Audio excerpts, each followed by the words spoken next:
अब युनगिल ओयुन को एयरपोर्ट में देखता है। वो गई नहीं थी, इसलिए उसे एयरपोर्ट से वापस लाते टाइम वो टैक्सी में उसके कंधे पर सो जाती है। तो उसके घर के बाहर पहुंचने पर युनगिल ड्राइवर से वही का एक और चक्कर लगाने को कहता है ताकि उसे डिस्टर्ब ना हो और उसे ज्यादा आराम मिल सके।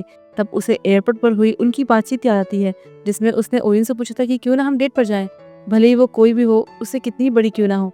तब उसने बस ये कहा था कि मैं थकी हुई हूँ, भूखी हूँ और बस आराम करना चाहती हूँ, तो मुझे मेरे घर जाना है। इतने में फिर से टैक्सी घर के बाहर पहुंच गई थी, तो फिर से एक और चक्कर मारने को कहता है, लेकिन ओयुन उठ गई थी। कहती है कि तुम्हारे पास कुछ ज्यादा पैसे हैं क्या। फिर जब युनगिल ट्रंक से उसका सूटकेस निकालता है तो उसे उसके बैग में एयरपोर्ट टैग में कुछ गड़बड़ नजर आती है। वो ज्यादा ध्यान नहीं दे पाता, उसमें ओयुन का रियल नेम भी लिखा हुआ था। वो और कुछ और सोचे ओयुन उसे रेमन खाने को बोलती है, इससे उसका ध्यान भंग हो जाता है। रेमन खाएगा सुनकर तो युनगिल घबरा जाता है, लेकिन फिर उसके साथ अंदर आता है। ओयुन उसे पानी उबालने के लिए बोलकर ऊपर जाने लगती है। तब युनगिल इससे थोड़ा सरप्राइज होता है कि वो अकेले रहती है, मतलब कि अभी सिर्फ वो दोनों यहाँ पर हैं। ये सुनकर ओयुन जल्दी जल्दी ऊपर जाने लगती है और ऐसे में उसका बैग सीढ़ियों से गिर जाता है।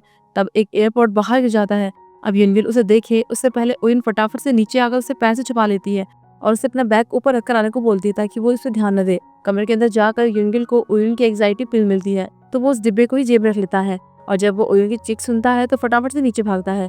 किचन में रेमन बनाते हुए ओयुन ने आग लगा दी थी, तो उस पर गुस्सा करता है कि ऐसे कैसे किया, अगली बार से ध्यान रखना, तुम वैसे भी अकेली रहती हो। और फिर खुद खाना बनाता है और वो उन दोनों के लिए स्कैलियन पैनकेक बनाता है। इससे ओयुन अपनी मॉम के बारे में कहने लगती है कि वो भी मेरे लिए बारिश के टाइम यही बनाती थी। फिर उसकी फैमिली के बारे में पूछती है। तब उसे पता चलता है कि उसके पेरेंट्स बोल और सुन नहीं सकते, उसका भाई भी ऐसा ही है। फिर बाद में खाना खाते टाइम युनगिल उससे पूछता है कि तुम वापस क्यों जा रही थी। वो बताती है कि मुझे पता चला कि मेरी मॉम के पहले प्यार मेरे डैड ही थे। युनगिल कुछ पूछे तो वो भी बोलने से मना कर देती है और तो और उसे पैनकेक खाने भी नहीं देती। ऐसे ही वो दोनों मस्ती मजाक करते हुए बातें करने लगते हैं कि अचानक से लाइट ब्लिंक करने लगती है। तो ओयुन डर कर उसके पास बैठ जाती है। फिर पूछती है कि तुमने कहा था कि तुम मेरे वापस जाने का रास्ता ढूंढोगे।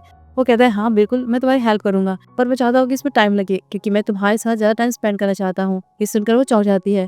युनगिल अपनी फीलिंग्स कहने के बाद बहुत खुश होकर घर जाता है। तब देखता है कि अचानक से आसमान में दो चांद बन गए थे और उनमें से एक तो पूरा चांद था, जबकि दूसरे वाले को पूरा होने में टाइम था। तभी उसे अलमारी से फोन का वाइब्रेशन सुनाई देता है। अलमारी खोलता है तो उसके बैग में उसका 2023 का स्मार्टफोन रखा हुआ था, जिसपे किसी का कॉल आना था। ये सब देखकर वो चौंक जाता है। फोन उठाता है तो मास्टर का ही कॉल था। वो मास्टर की कॉल का जवाब देता है। वो उसे बताता है कि तुम्हारी ट्रिप का टाइम खत्म हो रहा है, जिस दिन आसमान में दो पूरे चांद बन जाएंगे उस दिन तुम 2023 में वापस पहुंच जाओगे। तब तक तुम्हें अपना काम करना होगा और हाँ, बस वही दिन है जब तुम वापस जा सकते हो। उसे मिस किया तो यहीं रह जाओगे। उसकी आंख खुलती है तो वो अभी सो रहा था। बैग में फोन भी था लेकिन बंद, मतलब वो तभी ऑन होगा जब मास्टर कॉल करेगा। अगले सुबह हिचैन को देखते हैं। वो घर से बाहर निकल रहा था, तब शूलेस बांधते हुए वो अपने गिटार पिक वाले नेकलेस को देखता है जो कि यूना ने दिया था। तो उसके बारे में सोचता है कि उसने उससे दोस्ती भी खत्म कर दी है। तभी ओयुन वहाँ आती है और उससे सॉरी बोलती है कि बिना कुछ बोले मैं फेस्टिवल से चली गई थी और मैं तुम्हें एक सच बताना चाहती हूँ। अब वो कुछ बोले उससे पहले वो स्माइल करते हुए कहता है कि मुझे पता है तुम युनगिल को पसंद करती हो। वो चौंक जाती है कि तुम्हें कैसे पता। वो कहता है मुझे पता है क्योंकि उसने कई बार ये नोटिस किया था। शूट के टाइम पर भी वो युनगिल को जिस तरह से देख रही थी, प्रैक्टिस के टाइम और फेस्टिवल वाले दिन भी वो बस युनगिल को ही देख रही थी, उसके लिए खुश हो रही थी। इससे वो समझ गया था। फिर उसे थैंक्स करता है कि भले ही मैं शर्त हार गया, लेकिन तुम्हारे लिए मैंने जो कुछ भी किया ये मेरे लिए एक अच्छी जर्नी रही। मेरा हर दिन बहुत अच्छा था। इसके बाद दोनों स्कूल जाते हैं। स्कूल में एक लड़का यीचन और माजू को बताता है कि प्रिंसिपल उन्हें बुला रहे हैं। वहाँ जाते हैं तो कांग और बाकी दोनों भी वहीं पर थे। वो भी इन्हें यहाँ देखकर डर जाते हैं। सबको लगने लगता है कि कहीं उन्हें उन गुंडों से लड़ाई के बारे में पता तो नहीं चल गया। कि तभी प्रिंसिपल आते हैं, उन्हें एक पेपर साइन करने को देते हैं, तो ये सब उनके पैर पड़ जाते हैं कि हमें स्कूल से मत निकालना। पर ऐसी कोई बात थी ही नहीं, बल्कि उनके लिए तो खुशखबरी थी क्योंकि फेस्टिवल की परफॉर्मेंस को देखकर प्रिंसिपल चाहते थे कि उनका band national college band competition में परफॉर्म करे, क्योंकि उन्हें अपने कॉम्पिटिटिव स्कूल इयोंग हाई स्कूल को हराना था। फिर ये लोग युनगिल को भी इस बारे में बताते हैं, लेकिन इन्हें अब टेंशन हो रही थी कि इयोंग हाई स्कूल के बच्चे बहुत ज्यादा इंटेलिजेंट है, उनके बैंड को हराना भी मुश्किल है। पर बात सिर्फ इतनी नहीं थी, प्रिंसिपल तो चाहते थे कि ये खुद से एक नया गाना लिखे, पर इन्होंने अब तक कोई गाना लिखा ही नहीं था, बल्कि ये तो बाकी गाने कवर करते थे। इस पर प्रिंसिपल गुस्सा हुए थे, तो ईचैन ने कहा था कि हम गाना लिखेंगे। तो अब यही टेंशन थी कि गाना क्या लिखेंगे। तो ईचैन उनसे कहता है कि गाने की इंस्पिरेशन के लिए क्यों ना हम अगले हफ्ते एक सॉन्ग कैंप रखें, जहां हम सॉन्ग के बारे में सोचेंगे, घूमने का भी होगा और गाना भी बन जाएगा। फिर जब सेग्यून और यूना को भी बताने की बात आती है क्योंकि वो भी इनके बैंड मेंबर थे, तब ईचैन पहले ही कह देता है कि उन्हें युनगिल बता देगा। सब लोग काफी सरप्राइज होते हैं कि इस बार उन्होंने लड़ाई नहीं की थी। फिर बाद में युनगिल भी ईचैन को अपने और सेग्यून के बारे में बताने लगता है। तब उसे पता चलता है कि सेग्यून ने उसे पहले ही बता दिया है। वो खुश होता है कि इस बार से ईचैन गुस्सा नहीं है, बल्कि उसके डैड इस एज में कितने कूल हैं। फिर घर जाकर यूना को ट्रिप पर चलने को बोलता है, लेकिन वो मना कर देती है। युनगिल समझाता भी है कि सेग्यून ने ईचैन को चूज नहीं किया, इसलिए तुम इतना क्यों सोच रही हो, तो साथ चलो। लेकिन वो साफ मना कर देती है कि ये मेरी लाइफ है, मुझे नहीं जाना, मैं अपना देख लूंगी। वहीं चैन भी यूनस से बात करने की कोशिश कर रहा था, बहुत से मैसेज लिखता है लेकिन भेजते भेजते रुक जा रहा था। बस इसी में उसने सारा टाइम निकाल दिया था। एंड में वो हार ही मान लेता है क्योंकि वो उससे बात नहीं कर पा रहा था। अगले दिन यूनगिल को स्कूल में देखते हैं, वो पूल साफ कर रहा था। तब अपने और सिक्किम के बारे में सोचकर खुश हो रहा था, लेकिन मास्टर ने कहा था कि उसकी ट्रिप जल्दी खत्म होने वाली है, तो सोच रहा था कि अब कैसे होगा। तभी वो सिक्किम को भागते हुए देखता है तो उसके पास जाता है, पूछता है कि तुम यहाँ पर क्या कर रही हो। वो एक साइड में बैठी हुई थी तो उसे देखकर कहती है कि टीचर ने सबके सामने सेलो बजाने को बोला, तो मैंने मना कर दिया, इसलिए मैं यहाँ पर आ गई। वो ऐसे दिखा रही थी कि सब कुछ नॉर्मल हो, लेकिन यूनगिल समझ गया था कि उसको पैनिक अटैक आया है क्योंकि उसने उसके घर में गोलियां देखी थी। तब उसका हाथ पकड़ता है और दोनों छुपकर स्कूल से भाग जाते हैं। तब वो उससे पूछती है कि तुम्हें मुझसे पहली बार प्यार कब हुआ था। वो कहता है कि जब तुम यूएस से वापस आई थी, तब तुमने अपने बारे में बताया था, तुम एकदम ऑनेस्ट थी, इसलिए मुझे तुमसे प्यार हो गया। ये सुनकर वो बहुत खुश होती है कि मतलब वो उसकी मॉम को नहीं, उसे ही पसंद करता है। इस बीच कीचैन और माजू बीच सड़क पर बहस कर रहे थे क्योंकि माजू उसे यूना से बात करने के लिए कह रहा था, पर वो सुन ही नहीं रहा था। तभी कीचैन यूना को जाते देखता है। एक कार उसे सामने से हटने के लिए हॉर्न मार रही थी। तब कीचैन कार वाले को समझाता है और फिर यूना के पीछे जाता है। तब उसे एक बिल्ली को खाना खिलाते हुए देता और वो उससे बात भी कर रही थी। उसके पीछे पीछे उसके आर्ट स्टूडियो तक पहुंच जाता है। फिर जब ड्राइंग करते हुए वो बाल बांधती है तो उसे छुपकर देखने लग जाता है। फिर लंच टाइम पर एक लड़का उससे फ्लर्ट करने की कोशिश करता है तो वो डर जाती है और वहां से बाहर चली जाती है। तो वो भी उसके पीछे पीछे बाहर जाता है। पहले उससे नॉर्मली बात करता है, उसे कहने लगता है कि तुम मेरे टाइप की हो वगैरह वगैरह, लेकिन वो उसकी नहीं सुनती और जाने लगती है। तो उसका हाथ पकड़कर उसे धक्का देने लगता है कि ये क्या है, मुझे इग्नोर क्यों कर रही हो, अगर मैं पसंद नहीं हूँ तो बोल दो ना। तब उसका दोस्त आता है और बताता है कि ये बहरी है। तो वो लड़का उसके कान में चिल्लाकर उसका टेस्ट लेता है, उसे परेशान करने लगता है। तभी गिजन वहां जाता है और उन्हें सबक सिखाने के लिए उनकी पिटाई करता है। वहीं दूसरी तरफ यूनगिल ओइन का ध्यान भटकाने के लिए उसे डेट पर ले जाता है।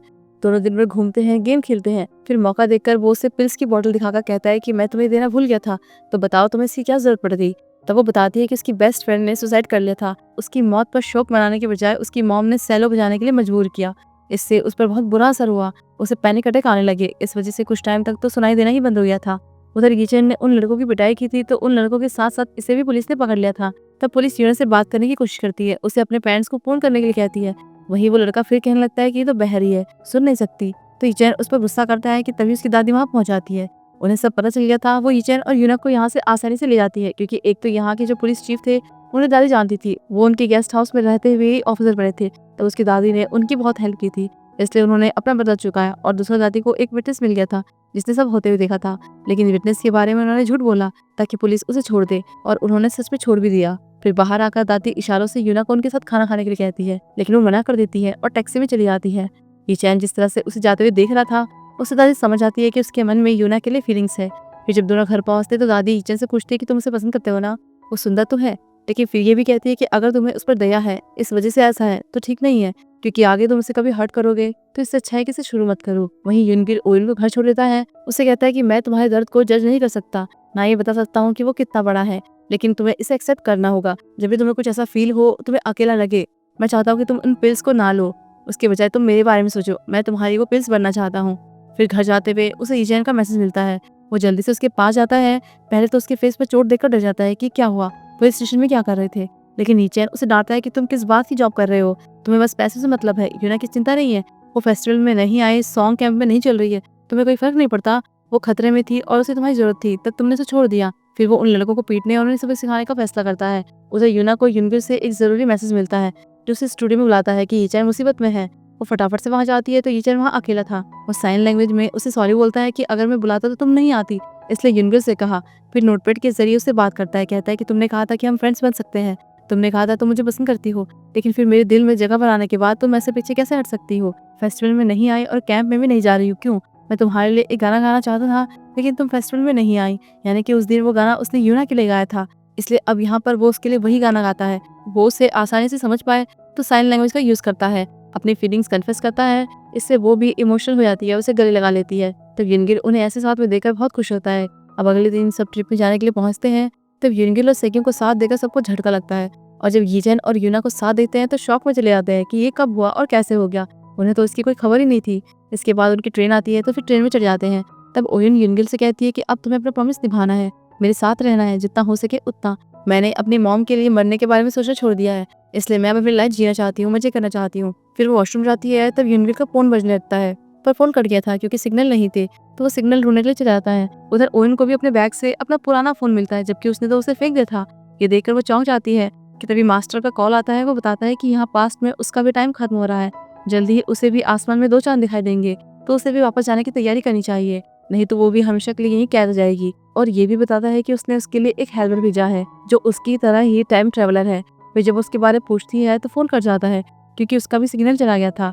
अब सिग्नल के लिए वो वॉशरूम से बाहर निकलती है तो सामने यूनगिल के हाथ में भी फोन देकर चौंक जाती है और यहीं पर यह एपिसोड खत्म होता है।